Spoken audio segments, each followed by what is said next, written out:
Monggo ya, komentar terakhir jam 10.12.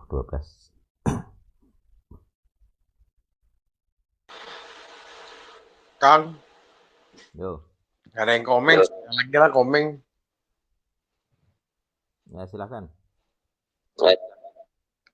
Ya, jadi kita sudah paham nih tentang sisi buruk, sisi gelap, sisi kelam dari pemuritan.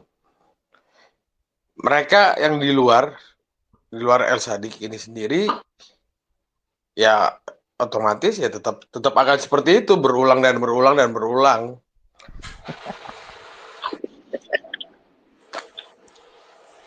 Dan ya terus menerus, nggak bakal bisa pernah berubah kan. Jadi memang yang dijaring ke El Sadik itu memang dapat privilege lah, aku bilang, dapat kita bisa kenal, maksudnya aku pribadi bisa kenal El Sadik itu benar-benar suatu anugerah bagiku sih. Selama ini yang aku cari ya begitu aja, sama aja, tetap ada celah-celahnya aja. Ini kan pengajaran-pengajaran yang fresh from the oven, pengajaran-pengajaran yang nggak bakal dapat lo dimanapun, nggak bakal ada itu di Kristen mainstream, baik itu reform, baik itu karismatik. Ya begitu, pengajaran munafik ya, seperti tadi katanya Paulus dan si Peter berantem gelut, saling salah menyalahkan. Bahkan mereka aja orang hebat aja juga punya sisi gelap juga kan. Nah, kita yang sudah semakin tahu ini kan minimal mengurangi, mereduce atau menekan atau mempres sisi-sisi gelap kita gitu. Tidak seperti Kristen mainstream lah. Karena susah, sangat susah. Banyak saya ketemu Kristen mainstream ini. Ya ini udah nggak mungkin, apalagi yang sudah tua-tua yang sudah pro, udah mereka pengalaman katam dalam hidup, dalam mencari kebenaran firman Tuhan pun udah makin bebal.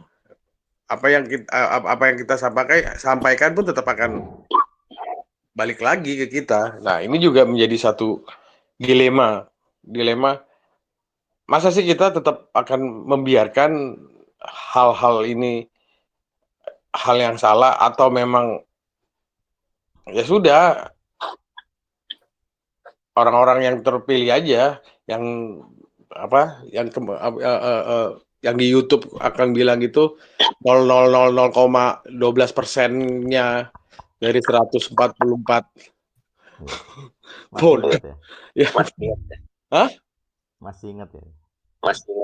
Ya iyalah, mau nggak mau. Jadi ya balik lagi, ya semakin dikit memang memang iya, pengantinnya dikit, ya tamunya juga masih ada kualifikasi lagi.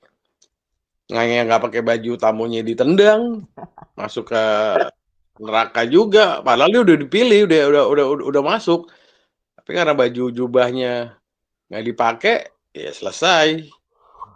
Ya semakin terbukti sih jadinya. Yang aku lihat jadinya, oh iya ini sih lama-lama sih semakin terang kelihatan gitu loh. Yang selama ini saya pikir mereka itu si hijau, kelompok hijau ini yang menentang kita, ternyata ya bukan, memang orang lingkungan orang dalam juga yang menentang kita kan, seperti itu. Iya. Ya itu ya, itu memang komentar Jeffrey ini ya, ya mau tidak mau harus kita akui bersama gitu. Jadi tadi dibahas 144.000, nah itu adalah dulu saya bilang tentang pengantin gitu ya. Jadi kita bahas itu kan yang disebut orang kudus itu jumlahnya, angkanya itu gitu, 144.000 dua kali ya, di Wahyu 7 dan Wahyu 14. Nah kita nggak tahu itu apakah dua kali atau pengulangan. Kalau dua kali berarti kan 288.000. Kalau pengulangan berarti kan cuma 144.000. Dan memang trennya ya itu ya. Jadi saya sendiri ketika mendapatkan pesan tentang idealisme literal yang sangat-sangat fundamental ya, istilah saya saat itu ya sebelum mendirikan LSAD. Jadi saya ingin mendirikan komunitas, ya silakan kalau mau pamit silakan. Saya ingin mendirikan komunitas yang fundamentalis intinya begitu. Fundamental itu artinya prinsip-prinsipnya benar-benar fundamental. Dan ternyata ya seperti itu. LSAD ini sangat fundamental. Dan ketemulah prinsip-prinsip hakiki yang dilanggar banyak orang gitu. Jadi aku dulu juga heran, maksudnya kok saya tanda petik diutus dengan cara ini atau pesan seperti ini. Kok saya yang harus ngomong saya gitu ya. Artinya kan yang usahakan saya. Tapi ternyata memang itu kebutuhan bahwa ini harus diomongkan, ini harus dibahas gitu. Jadi kemarin saya di Salatiga, saya diberitahu teman saya yang komentar itu, memang hal yang kamu lakukan itu banyak hal yang baru. Jadi sepantasnya kamu itu mendapatkan tanda petik gelar gitu, gelar teologi gitu. Nah kemudian akhirnya kami diskusi dan jadilah bahas tentang paper itu tadi. Saya ngomong tentang pengen bikin paper.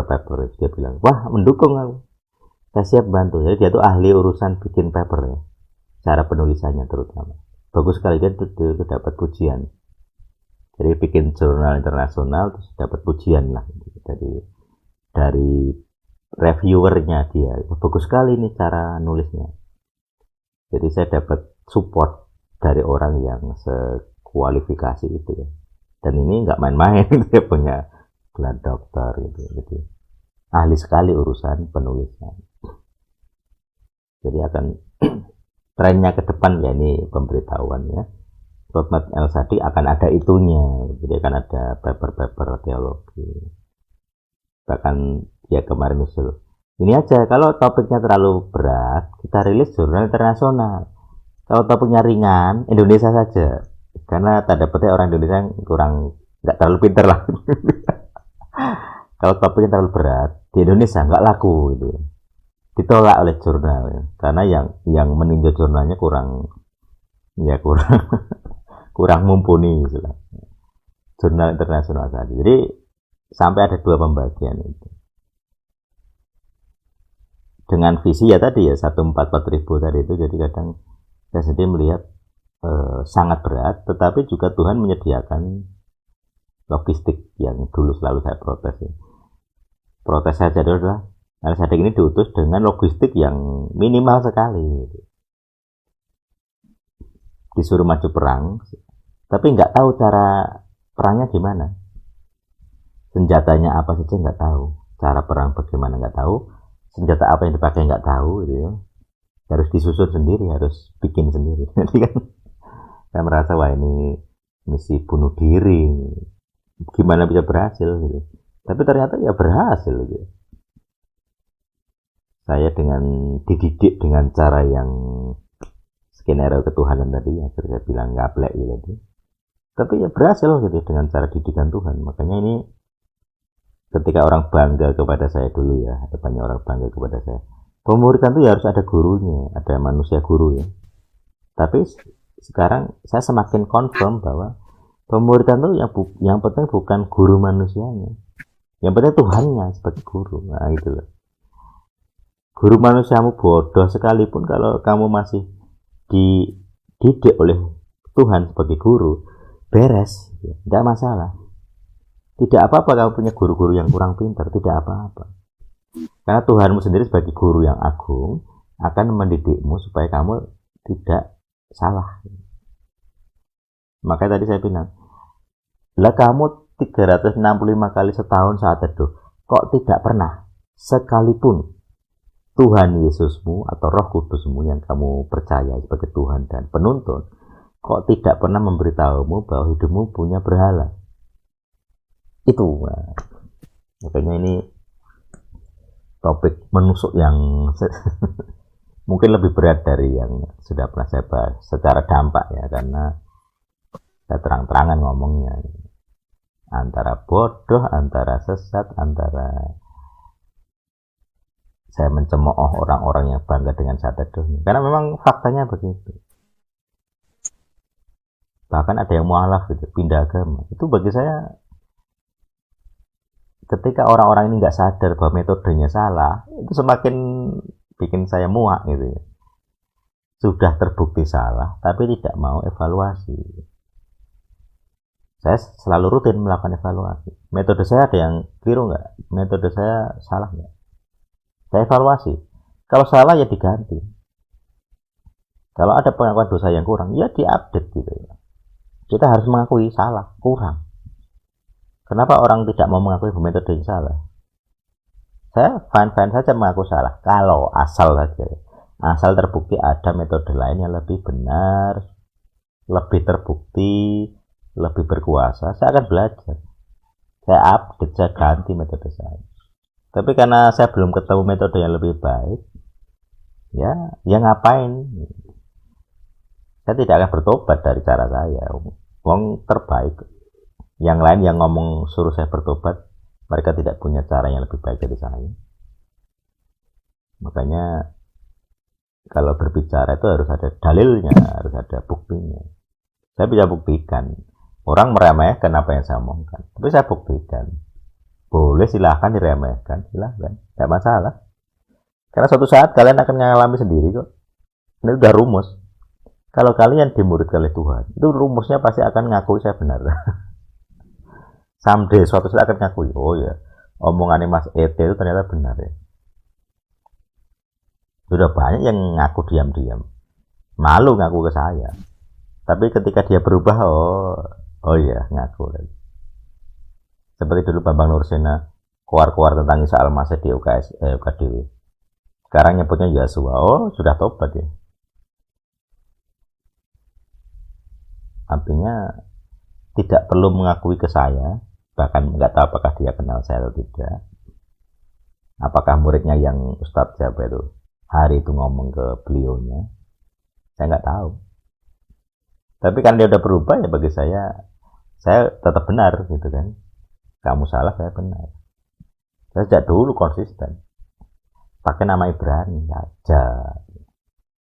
Supaya apa? Ya menghindari sisi-sisi gelap seperti itu. Daripada dia berdusta, menyebut Isa Al-Masih katanya ada di kitab Al-Muqaddas, padahal tidak ada, dia kan berdusta. Bagaimana Bambang Nursena bisa melanggar hukum ke-9? Dengan bangga dikagumi satu peserta seminar di UKDW. Ya puji Tuhannya, di L1 kita saya tunjukkan. Kalau kamu nggak percaya sama saya, buka kamusnya. Nggak usah percaya sama saya, buka kamusnya. Kamus Gesenius, kamus Strong, kamus Driver Briggs, Concordance gitu kan. Buka interlinearnya. Kalau kamu nggak percaya saya, nggak apa-apa, buktikan saja dengan bahan-bahan yang saya pakai. Baca Masoret kan begitu. Baca tafsirnya Dr. J.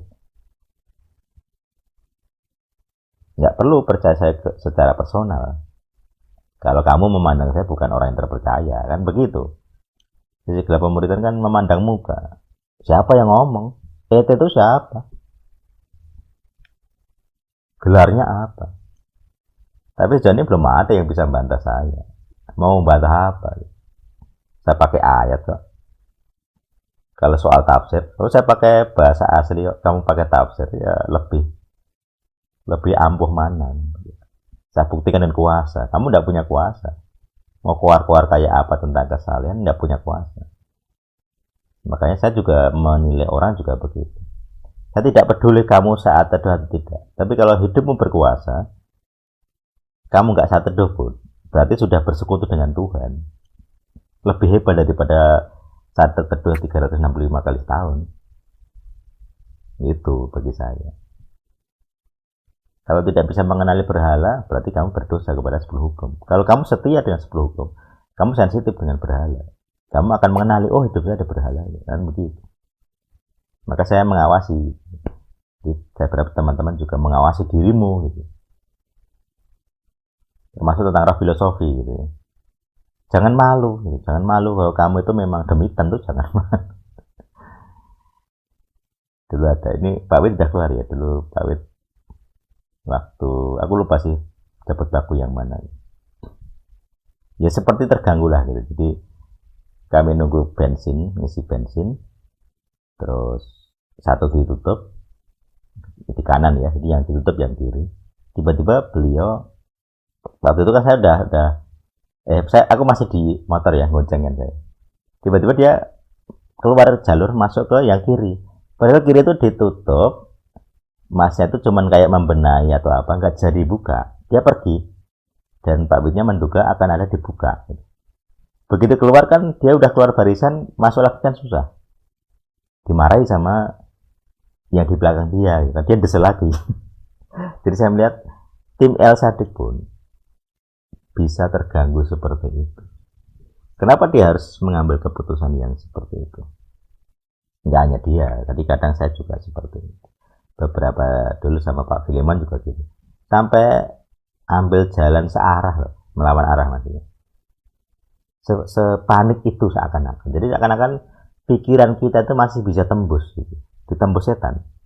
Jangan malu mengakui bahwa itu salah. Bahwa itu demi tentu jangan malu. Aku lihat banyak orang masih malu. Saya sendiri aja tidak malu. Jangan malu gitu.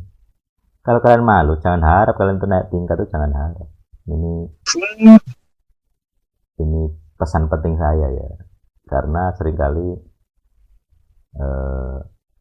sisi gelapnya muncul di El Sadik sendiri masih ada. Jadi di El Sadik itu prinsipnya untuk menghindari sisi gelapnya adalah begini. Setiap kita punya celah dosa, celah kelemahan, apapun itu. Saya juga punya. Tidak semuanya saya ceritakan. Ya. Karena saya malu juga cerita. Tidak apa-apa gitu, dengan sisi-sisi itu. Kamu pisuan di El Sadik saya nggak pernah marah. Ayub miso-miso ya nggak marah saya. Yang merokok juga saya tidak marah. Kemarin ketemu Hendy perokok, di video juga dia merokok, saya tidak masalah. Saya tidak mencemooh dia. Karena bukan itu poin saya. Saya tidak terjebak dengan sisi-sisi gelap pemuritan yang kagum dengan bentuk-bentuk yang kelihatan. Saya punya kelemahan, Hendy punya kelemahan, saya terima. Fine-fine saja. Selama dia membantu El Sadik, saya terima. Kalian juga sama, masing-masing punya kelemahan bawaan gitu ya. Mungkin seperti itu istilahnya. Plus kelemahan dosa. Kelemahan dosa pun saya terima. Karena memang ya tidak ada yang sempurna. Kalau mencari sempurna tidak ada manusianya El Sadik. Betul kabeh. Makanya cara supaya kita tidak terjebak sisi gelap adalah jangan sombong, jangan malu dengan aib, jangan malu dengan teman. Ini yang sepertinya dibangga-banggakan pemuritan yang palsu ya. Kita membanggakan kerohanian kita, itu bodoh sekali. Jangan bangga gitu. Bahkan Yesus pernah memberi perintah atau peringatan. Janganlah bangga kalau kamu dapat mengusir setan, tetapi berbahagialah karena namamu terdaftar di surga. Itu predestinasi. Lebih berbahagialah namamu terdaftar di surga. Bukan karena kamu menang atas setan. Di El Sadik kita menang atas setan. Kalaupun kalah, langsung ada obatnya, terus menang. Jadi kalau kalah hanya 1 langkah, menangnya 5 langkah. Ketika saya di Salatiga dulu, saya merasa kalah 1 langkah. Saya nggak sampai ke Banyumas ya. Tujuannya kan Banyumas. Saya merasa kalah 1 langkah. Saya berhenti di situ.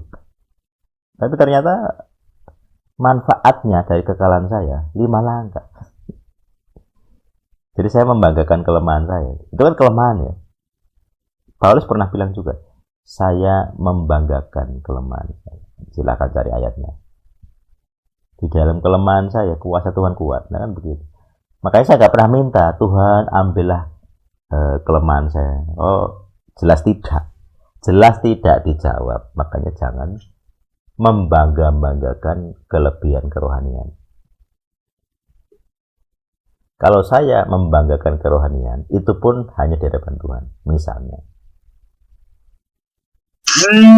ada beberapa kasus yang merasa, kok saya dihina gitu. Saya nggak ngomong ke siapapun, hanya kepada Tuhan. Harus ada nih, saya ngomong ya, harus ada nih pembalasan. Saya kan punya kuasa, gitu. Ya saya tes power lah. Ya ada perubahan-perubahan yang terjadi. Saya merasa puas gitu ya. Saya juga tidak tahu kenapa saya dilibatkan dalam peristiwa itu ya, karena kan biasanya kayak gini kan ada konflik kepentingan. Makanya dulu saya ajarkan ke Jeffrey, tes power tidak boleh untuk kepentinganmu. Saya pun kalau untuk kepentingan diri saya pribadi yang murni kepentingan saya tidak pernah dibela. Saya tidak pernah dibela Tuhan. Tapi kalau kepentingan saya itu dalam rangka kepentingan Tuhan, selalu dibela. Nah, gitu. Maka intinya itu yang bisa saya sampaikan malam ini. Karena kalau dibahas terus akan panjang. Saya akhiri saja ya. Intinya saya berharap teman-teman terbuka wawasan tentang sisi gelap. Tidak perlu merasa bangga dengan kerohanianmu, tidak perlu. Tetapi intinya adalah kenalilah hidupmu itu ada celahnya atau tidak. Bisa celah kelemahan dari watakmu, dari kelemahan jasmani, sakit penyakit, ataupun kelemahan mental, sakit mental. Saya udah ngalami semua lah gitu. Jadi kalian kalau merasa sendiri itu nggak usah lah. Banyak temanmu lah yang sakit itu banyak temanmu. Intinya kenalilah dan cobalah kira-kira solusinya apa. Kalau ada dosa, ya akuilah. Kalau kamu malu dengan pengakuan di hadapan banyak orang, ya akuilah sendiri. Tidak perlu ngomong saya maksudnya, tidak perlu ngomong siapapun. Kalau kamu merasa berdosa itu malu, ya akuilah sendiri. Supaya apa? Supaya kita tidak kena dakwaan. Kalau kita malu mengakui dosa, kita akan dipermalukan oleh Tuhan dan setan. Perhatikan, oleh Tuhan dan setan. Jadi Tuhan dan setan akan bersemangat sekali mempermalukan kamu. Tuhan akan mengutus setan untuk mempermalukan kamu. Kamu gagal dalam pelayanan, gagal dalam kerohanian. Ya kenapa? Tuhan pun ingin kamu merasakan malu supaya kamu sadar. Nah itu. Makanya kita dilarang. Saya melarang jangan sampai kita membangga-banggakan kerohanian. Disiplin rohani terutama, jangan. Tidak ada gunanya soalnya. Kalau masih seperti itu tuh bukan El Sadik lah. Karena pasti ada sisi gelap yang terjadi. Oke, saya akan mengucapkan berkat bagi siapapun yang mendengarkan malam ini di antara kalian semua, entah siapa saja tadi yang datang, plus nanti yang di YouTube. Ini saya masih 3 video belum saya edit. Aduh, bepergian terus ya. Dan kiranya kalian mendengarkan, kalian diberkati dengan pengajaran ini dan sadar. Saya tahu ini sangat sulit sekali. Kelihatannya kok sangat sulit, aku juga heran. Tapi saya berharap kalian sadar dan memahami, lalu mengalami. Jadi kalau hanya memahami tapi nggak ngalami itu susah juga. Saya harap kalian tuh memahami sisi gelap pemuridan plus mengalami. Jadi memahami plus mengalami. Kalau memahami saja itu akan meremehkan. Kalau mengalami saja itu bingung. Kok aku ngene, kok aku gitu. Jadi sebaiknya dua-duanya dapat ya. Memahami plus mengalami. Biar kalian itu membuktikan omongan saya itu benar atau tidak. Nah, bagi siapapun ini kiranya kalian diberkati dengan kesehatan jasmani, kesehatan spiritual, bisa mengenal Tuhan tanpa sekat, tanpa batas, tanpa selubung, bisa sehat rohani juga, jasmani, jiwani ya, mentalmu sehat gitu. Jadi kalau mentalmu sehat, kamu akan beriman dengan lebih kuat. Itu yang saya alami. Ketika mental itu lemah, emang bisa beriman gitu. Tapi ya fluktuatif ya. Suatu ketika imannya kuat, suatu ketika ambrol gitu. Karena jiwanya bermasalah. Makanya akan lebih baik kalau jiwanya sehat. Tapi jiwa sehat itu kan tidak mudah gitu. Kalau kalian mengalami banyak petaka. Ya semoga intinya Roma 8:28 ingatlah selalu ya. bahwa bahkan kejahatan yang ditujukan kepadamu itu hasilnya bisa kebaikan. Setan merencanakan banyak kejahatan kepada saya, tapi hasilnya malah positif. Jadi saya ya kadang harus bersyukur ya karena diserang. Kalau nggak diserang saya nggak terbukti juga. Ya seperti itu yang bisa saya ucapkan. Biarlah ini terbukti dalam hidup kalian supaya tidak omdo ya. Jadi kerohanian kalau bukan omdo bisa membuktikan sendiri, bisa mengalami dan penuh kuasa. Jadi penuh kuasa ini kalian gerak saja setan tergoncang. Seperti itu. Apalagi bicara ya. Hanya gerak saja. Jadi tadi kalau begitu dolan ya jadi menggerakkan, menggoncangkan. Niatnya dolan ya, tidak ada niat perang, tidak ada niat doa apapun. Tapi ternyata memang ya tetap menggoncangkan. Saya harap pola yang saya hidupi bisa kalian alami juga, walaupun bentuknya bisa beda-beda. Yang penting mengalami lah, sesuai dengan konteks dan bentuk masing-masing. Demikian yang saya ucapkan dengan kuasa darah salib Yosua Hamazia, saya memeteraikan ya. Saya memeteraikan ucapan dan mandat ini. Amin.